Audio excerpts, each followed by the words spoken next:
I'm glad you love me. Totally.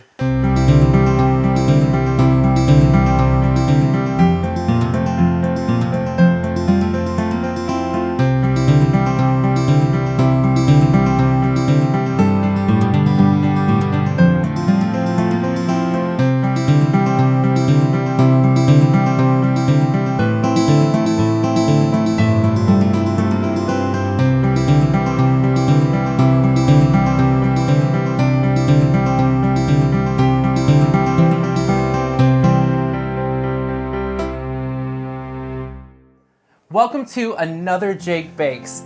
This week is Valentine's Day, and I really wanted to make something special with my someone special. So today I'll be baking with Hello. my lover, Luke. He is an accomplished scientist, and he is my boyfriend, and I love him dearly. Oh, so sweet. And so I wanted to bake him his favorite thing that he likes that I bake, which is pain au chocolat, which is a chocolate croissant, and it's just a regular croissant dough, and it's got wonderful bittersweet chocolate in it. It's gonna be something you can make with your partner in your kitchen, and I guarantee you it's gonna put a smile on your face as well as theirs. So let's get in the kitchen and let's get started baking. Now we're gonna go ahead and grab our ingredients. We've got about 4.5 cups of strong white flour. Like, taste my strong white flour. We've got a packet of instant or active dry yeast, not instant yeast. About a 1/2 cup to 3/4 cup of sugar, depending on how much sweetness you like. So depending on the actual meal you're making, if you want to do croissants for sandwiches like ham sandwiches or turkey, you can definitely omit the sugar. I do, but because we're making a dessert and I want it to be super decadent, I'm going to add that sugar in. Finally, 300 milliliters of cold water that we will add the yeast to bloom and get this all going. It wouldn't be pain au chocolat without the chocolat. Of course, chocolate is the best thing ever. Bittersweet chocolate. Go ahead and add in the yeast to the water. To the water. To the water. And you do that to activate the yeast, right? Right. We're basically kind of checking to make sure the yeast is good and it's going to bloom just fine. See, I do pay attention when you tell me things. Then we want to make sure that all the little granules get mixed in really well. I'm going to add the sugar to the flour. Also, if anyone's curious, this is actually what doing science looks like. I'm just getting that sugar all the way mixed through. That looks good. So we're just gonna go in the flour? Yep, I'm just gonna make a well in the middle so that way we can actually get a little bit more water and surface area to the flour. Go ahead and pour that in for me. Just kidding. Don't do that! I'm just gonna scrape out this. Yeast gets a little bit thick at the bottom, so there we go. I'm gonna go ahead. We're gonna mix this till it gets to the shaggy dough stage. Once I get this all mixed up, I'm gonna have you knead it. Do you wanna knead the dough? Yes, always. Mm-hmm. Okay. See how I'm pushing with Push, this? turn, fold? Push, turn, fold. Okay. I'm gonna See, pull all these I'm things so off. good at listening. You are.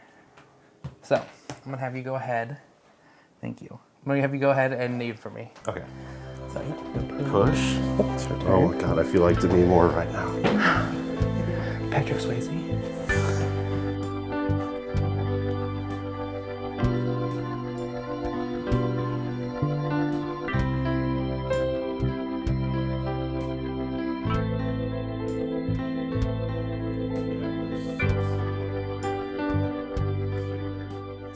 I can feel it kind of starting to stick together a little bit more now. Too. Yeah. Now, to get those laminations, the nice little fine sheets of butter between all the dough that gives it that puff, we need to pound this butter and roll it out to a fine sheet. It's kind of ironic, right? You have to flatten it out in order to make it puff up. I know.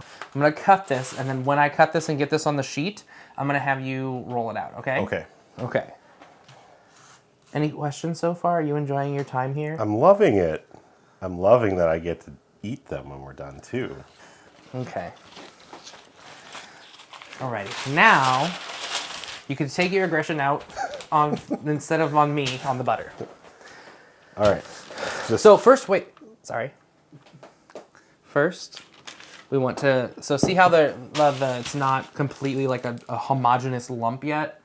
We want to like pound these into each other. Oh right. Yeah. I skipped the important step.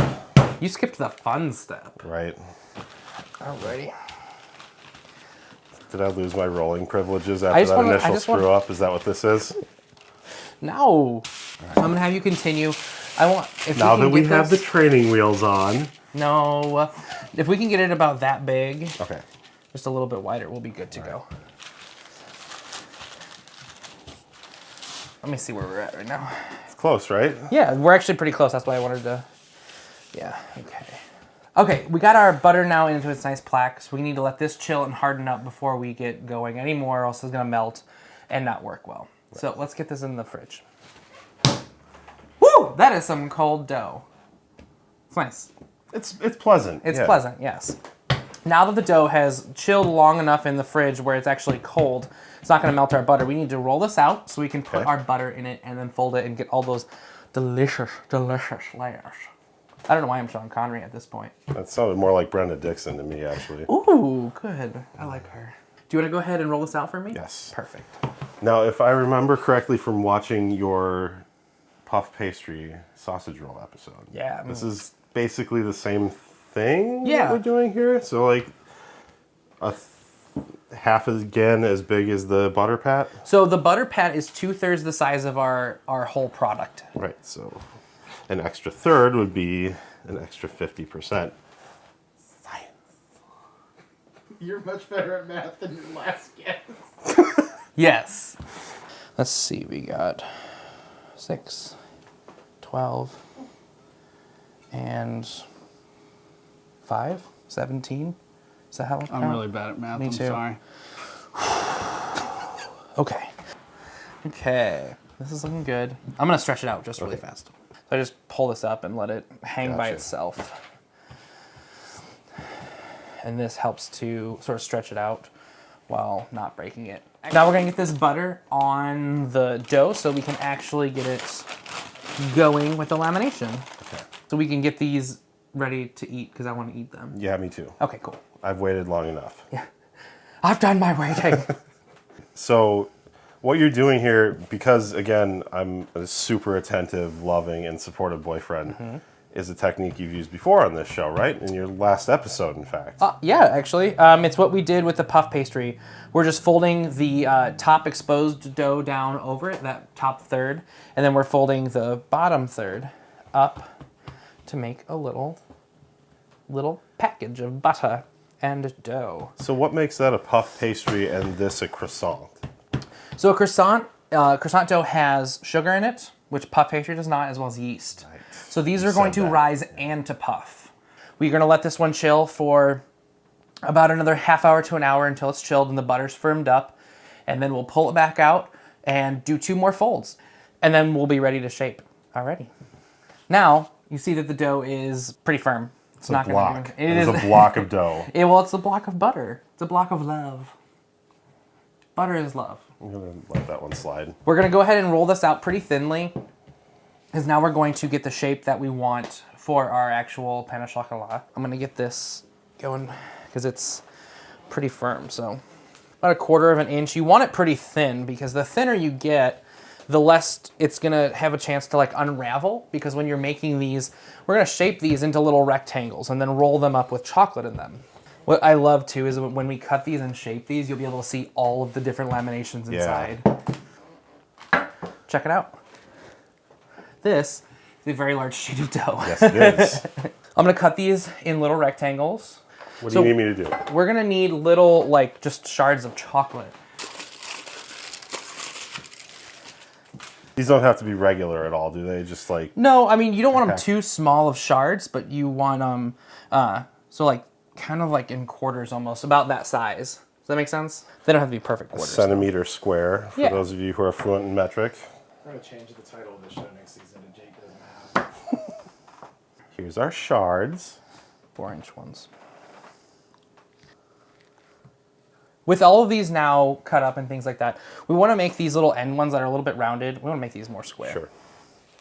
Now we're going to add the chocolate. I'm going to grab a couple of these. I'm going to do 3. I'm going to do 3 right down the middle here.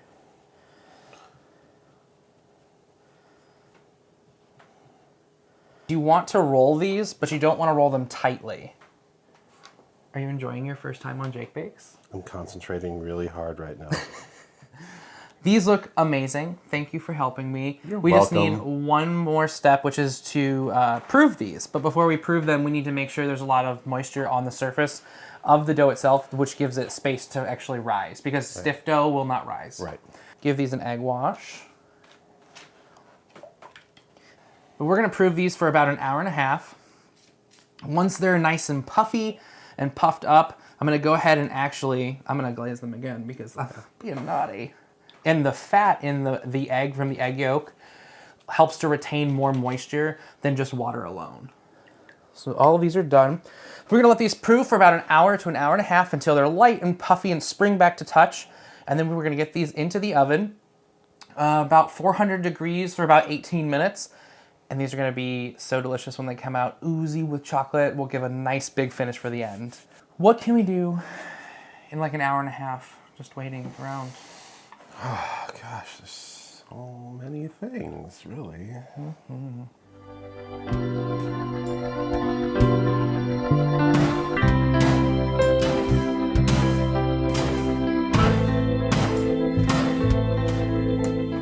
It's your turn. Give it a spin. Okay.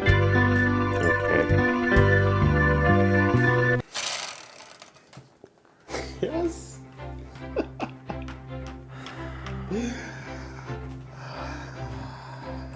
I honestly didn't know you could play Strip Life. Who knew? Now these proved for about an hour and a half, so they got light and puffy, just like that consistency. For real. Yeah. And then we threw them in the oven for about 18 minutes at 400 degrees, and while they baked, they just became so delicious smelling. They filled the entire house with just the scent of just delicious, delicious dark chocolate. Now, I want to do one last thing to these. I like to dust these with them? besides eat them. I right. gotta make Sorry. it look nice first. This is Valentine's Day. Sorry, I'm excited. Do you want to dust these with powdered sugar for me? I do indeed. If you want to hold it over there, I'll do that. Sure. You just want to... Tap it. Yep. So this comes out. Oops, sorry. Yeah. You can go a little bit heavier on that, actually. Don't tell me what to do. Yeah, like that one's perfect. I've melted some really good Ghirardelli, and now I'm gonna drizzle. These just go drizzle right over. Oh, wow. But this just takes these up the extra notch and just makes these so stupid pretty. I love this so much. And now, drum roll please. 2 belly shots in one scene. Yep. Get some new material. I know. Let's cut one of these open because I really want to take a bite. Yes, please. Okay. I'm gonna grab this one. Ooh, hear that crunch? Yum! Those layers. That's gonna be yours. Yes, please. Cheers and thank you for baking with me. Happy Valentine's Day. Happy Valentine's Day. Oh, that is God, yeah. delicious. I'm gonna tell you, I'm gonna level with you. Make these.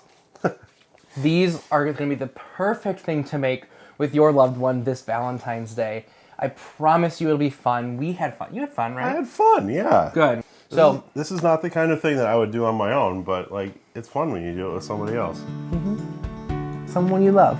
A little bit. Yeah. So thank you for joining me today. I really love cooking with you. Now we're gonna eat some of these. Please like, share, and subscribe this with the person you love. And we'll see you here next time on another Jake Bakes. Happy Valentine's Day.